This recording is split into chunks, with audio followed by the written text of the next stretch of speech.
Hello once again, Mr. Pete here, and this is episode number 105B, the answer portion of my What Is It video series. Be sure and watch 105A, or this may not make sense to you.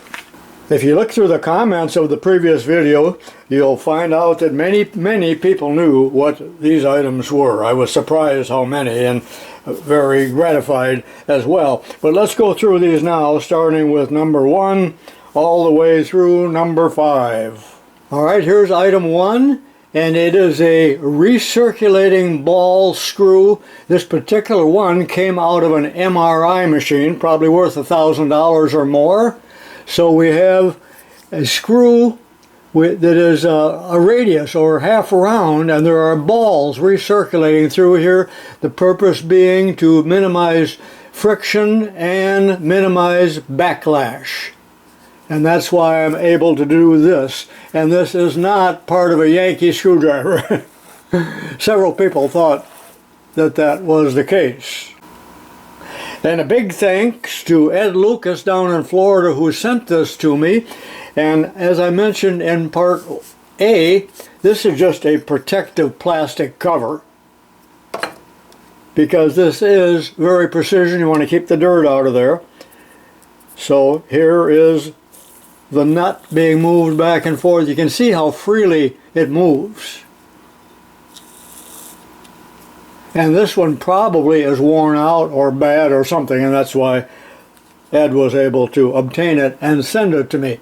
Now, I first saw one of these many years ago when General Motors Saginaw steering division was using these on the big GM cars, but of course this would be obsolete now, and they use rack and pinion steering. Let me flash that picture on the screen right now. So this is what the Saginaw steering mechanism looked like. This may be another brand, I'm not real sure. There are many uses for a ball screw, and this one is called a linear actuator.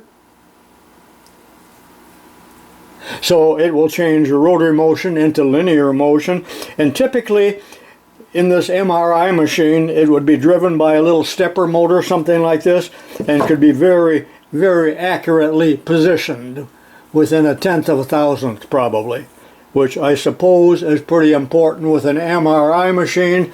I've never actually seen one or been the victim of one. As you know, there's a great deal of backlash in the screws on a Bridgeport mill. To eliminate that, these machines can be equipped with ball screws, and I'll flash a picture of that on the screen momentarily, but it's going to cost $2,000 or $3,000. But if you do have ball screws, you don't have to worry about backlash, and you could use your graduated collars rather than the DRO. And this is what the ball screws and nuts look like for a Bridgeport mill. And here's another picture. And of course, ball screws are used on all CNC machines and probably high-end 3D printers as well, and thousands of other uses where accuracy or zero backlash is required. Let's move on. And for those with inquiring minds, go into Wikipedia and look up ball screw if you want to read more about these. And item 2, of course, is a nail puller. I call it a finger pincher if you get your finger in here. I'm not going to demonstrate it. Half of the people knew what this was. It does damage the wood, but generally you're trying to salvage wood when you're using one of these finger pinchers. And number 3, sent to me by Roger Taylor. You know, we really can't identify items like this. It almost looks like something that was a giveaway when you purchase something to help you install it or whatever, but we'll never really know what this is. And of course, anyone younger than 70 didn't know what this is or was. It's the motor for a gramophone or record player. Victrola was a brand name. And there's the governor that controls the speed. Here's the crank to wind it up. This one has broken springs, but there's like a big clock spring in there. I think there's 2 of them. And they're kind of dangerous, as I mentioned. And as I said, the governor controlled the speed. My brother and I used to play with these and slow them down a little bit, you know, so you could distort the voice or even spin it a little faster than we were supposed to. My dad didn't seem to care because it was already an antique when we were kids. But these were fun to play with.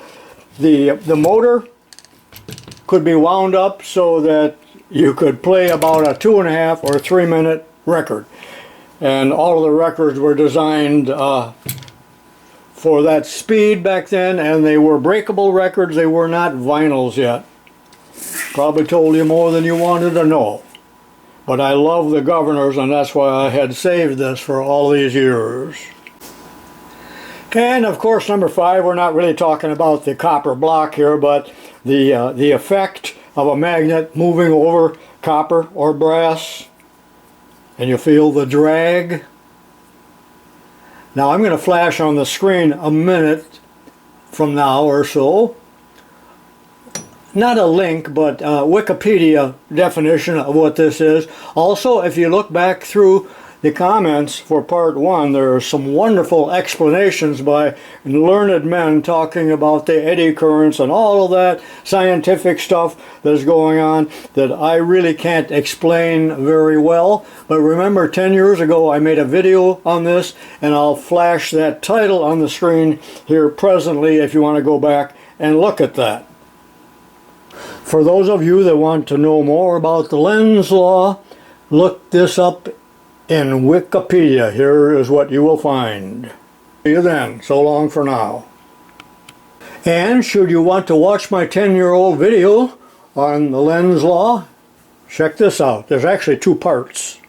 Now this is a plea for help. Do not answer this after Labor Day of 2025. I will not see it. But very recently, Andy Kirkpatrick sent me this little box, and inside of it are the rough castings to make the Stewart oscillating engine. And I believe everything is in there except, of course, the blueprints. So I'm looking for a drawing or information where I can get the drawing so I can build this probably in a video. Again, if you do not know what this is, you do not need to answer. Now I'm going to show you a picture on the internet of what the finished engine looks like. And here's what that little Stewart oscillator looks like after it's finished.